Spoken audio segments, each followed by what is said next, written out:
By talking to Brian Minnich. Brian Minnich is with the Freedom Foundation. As you know, the Freedom Foundation has been fighting a battle for those individuals, particularly home health care workers, who've been forced into a government union against their will, informing them of their rights to opt out of that union if they so wish. It's been a long, time-consuming, resource-consuming battle, but they continue to fight it. Now this decision has an impact on that battle. And Brian, thanks so much for being with us today. Thanks, Kirby. Your immediate thoughts on what this decision in Janus might mean for the average government worker in the state of Washington? Kirby, it means freedom. It means government workers no longer compelled to join a union against his or her will. As we know right now, a state or a local government union member can be fired for not being in a union, and it's compelled speech. It's forcing you to use your dues, whether you agree with the union's politics or not, to fund causes and politicians that you may disagree with. The Supreme Court changed that today in their landmark decision in Janus, and it's just wonderful. Government workers will now have a choice whether they want to be part of a union or not. Now, the unions would say that this is what they were paying was called agency fees, which the union would argue covered the costs of the collective bargaining, which all members benefit from. So it's just fair that all members share the cost of that procedure, which everyone benefits from. How would you answer that argument? Well, it's compelled speech. You're a compelled writer. What the court in their decision saw through is that all the union activity is inherently political in its very nature. Whether or not you just became an agency fee payer and were able to opt out of the political portion of your dues, really all the unions do in regards to their representations of workers is by and large political. And it's compelled speech and a violation of an individual's First Amendment rights. The court in its 5-4 decision saw through that and changed that. And now unionized workers have the choice now whether or not they believe their union is worth the dues and whether or not they agree with how their union spends money politically. And so now they have a choice. Now, it's important to emphasize, I think, to everyone that this covers public sector unions, not private sector unions. If you work for a steel company or Boeing or a private firm and you're in a union, this really doesn't impact you. This only impacts you if you're employed by government and represented by a government employee union, right?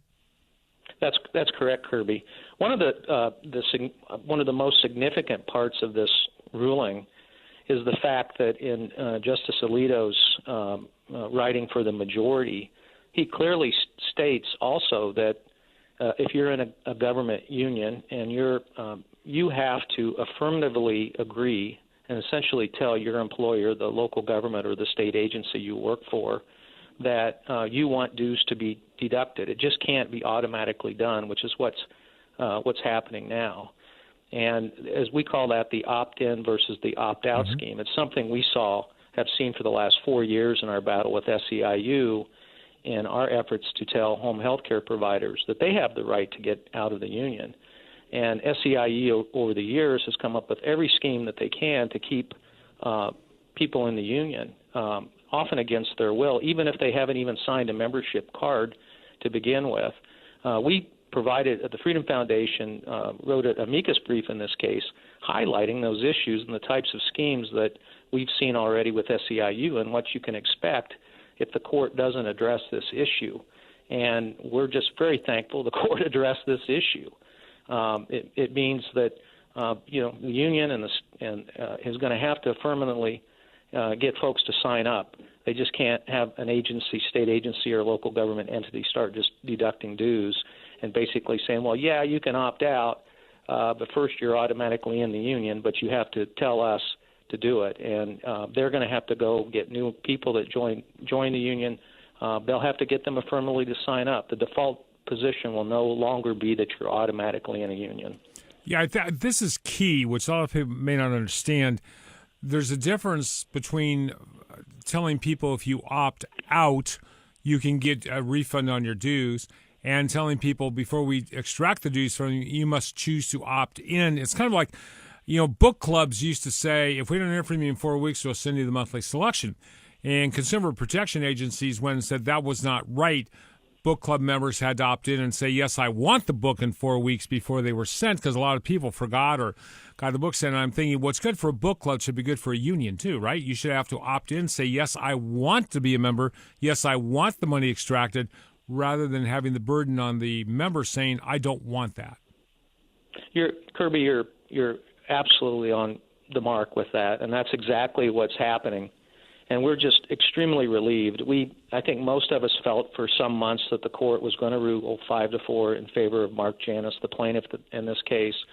In our mind, the big question is, would the court address this opt-in versus opt-out scheme? And they did, which is good for all workers, because it truly gives them choice, and the union's going to have to go to them and sell what they're doing and get them to sign up. So it's a huge day for freedom, a huge day in Washington State and across the nation. State and local government employees now have right to work protections. Now, realistically, the unions aren't going to want to cooperate with this and not want this to happen. They want to draw it out, stretch it out, distort it, because they're not going to willingly implement this. So what's the next step? If you're a member of a government employee, if you're one of these home health care workers that you guys have been working with and who is stuck in the union, or if you work for the state or the county and you're in a union and want out, what's the next step in the implementation of this? Well, the next step I would suggest, and our phones have been ringing off the hook here at the Freedom Foundation, and our emails, and we have an Opt Out Today website. If you're a government employee impacted by this, go to optouttoday.com. We have information on all the unions on the West Coast and in Washington. We provide the information in the form of how you can opt out of your union. That's what I would suggest. We have attorneys here standing by to help any employees that may get hassled by their union. And so we're gonna make sure this decision sticks. As you know, Kirby, in our long battle with SEIU and informing home health care and child care providers, it's not an easy battle. People have the ability now to exercise their freedoms, but the union will still make it as difficult as possible. And the fact is, we've got canvassers out today throughout the Northwest, throughout Washington and Oregon, going to state agencies to pass out information regarding the Janus decision. So we've hit the ground running, and we're not going to stop until we have the ability at least to touch and speak with every government employee, so we make sure that they know their rights. So you have a website, Opt Out Today. 3 words is one. optouttoday.com that people can check. Also, do you have a phone number if somebody's listening and might have questions or might want to talk to one of your lawyers? What number should they call? They should call 360-956-3482. Okay. And we stand ready to help anybody. And as again, our long battle with the Service Employees International Union, SEIU, has taught us that a lot of tricks can be played, and people's rights can be violated, even with a court decision like this. And we're eager to help people. 360-956-3482 if you're a government employee with questions about this decision. Also go to optouttoday.com. There's information there if you choose to opt out. Or I guess opt out and not opt in, because now the burden is on the union to try and convince you that it's worthy of your membership and paying the dues. One last question, Brian. Correct me if I'm wrong, but public sector unions are the biggest spenders in this state on political campaigns. Without question, Kirby. And this is going to significantly reduce the revenue they have available to play in elections. If people turn out, if members who are unhappy, you change. If no one leaves the union, the revenue is going to be the same. But if people are unhappy how their money's being spent, if they start leaving the union, this could significantly impact the amount of money they have to spend in elections. That's correct. Campaign finance reform of just the right kind. I like it. Brian Minnich with the Freedom Foundation. If you have questions, 360-956-3482.